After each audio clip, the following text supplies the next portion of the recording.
بھینس کی قربانی سے متعلق ضروری پیغام. پیغام تو آپ نے ایسا لکھا ہے جیسے کوئی انڈیا کو آپ پیغام دینا چاہ رہے ہیں یا کوئی یونائٹڈ نیشن کی طرف سے کوئی پیغام آیا نیا.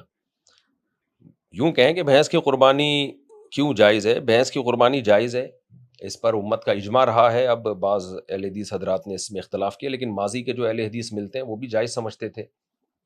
ماضی میں جو اہل حدیث تھے تو ان کی کتابوں میں بھی اس کا جواز لکھا ہے. اس کے جواز پر اجماع ہے، اور اجماع کی وجہ کیا ہے، اس کی لاجک کیا ہے کہ بھینس کو گائے کی قسم میں داخل کیا گیا ہے. اب یہاں پر ہو سکتا ہے کسی ڈاکٹر کو اعتراض ہو کہ میڈیکلی تو بھینس اور گائے کی جنس الگ ہے. دیکھو شریعت میڈیکل کو نہیں دیکھتی، شریعت یہ دیکھتی ہے کہ گائے کی قربانی جن وجوہات پہ جائز ہے وہ تمام کے تمام وجوہات بھینس میں بھی پائی جاتی ہیں. گائے دودھ دیتی ہے، گائے گھاس کھاتی ہے، جگالی کرتی ہے، اور نسل کے لیے رکھا جاتا ہے اس کو. اور سب سے بڑی بات یہ کہ چوپایا ہے اور گھریلو ہے، یعنی پالتو جانور ہے، جنگلی نہیں ہے.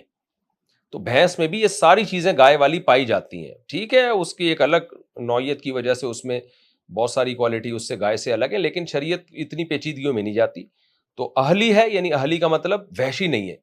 تبھی آپ دیکھیں جو جنگلی گائے ہے اس کی قربانی جائز نہیں ہے، جنگلی جانوروں کی قربانی نہیں ہوتی. تو اس لیے بھینس کو لاحق کیا گیا ہے گائے کے ساتھ، یعنی الگ سے اس کے لیے نس نہیں ہونی چاہیے، نس کی ضرورت نہیں ہے. گائے کی جواز کی جو دلائل ہیں تو بھینس کو گائے ہی کی قسم میں شرعی طور پر شامل کیا گیا ہے. تو ہمیشہ سے اس کی قربانی کو علماء فقہا جائز کہتے رہے ہیں. جاموس عربی میں کہتے ہیں بھینس کو. تو اس کے اب ٹھیک ہے بعض اہل حدیث نے اس میں اختلاف کیا ہے، وہ ان کا اپنی ذاتی رائے ہے، لیکن ایک مسئلے پر جب اجماع ہو جاتا ہے تو اس سے اختلاف کی پھر اجازت نہیں ہوتی. تو بھینس کی بھی جائز ہے، بھینسے کی بھی جائز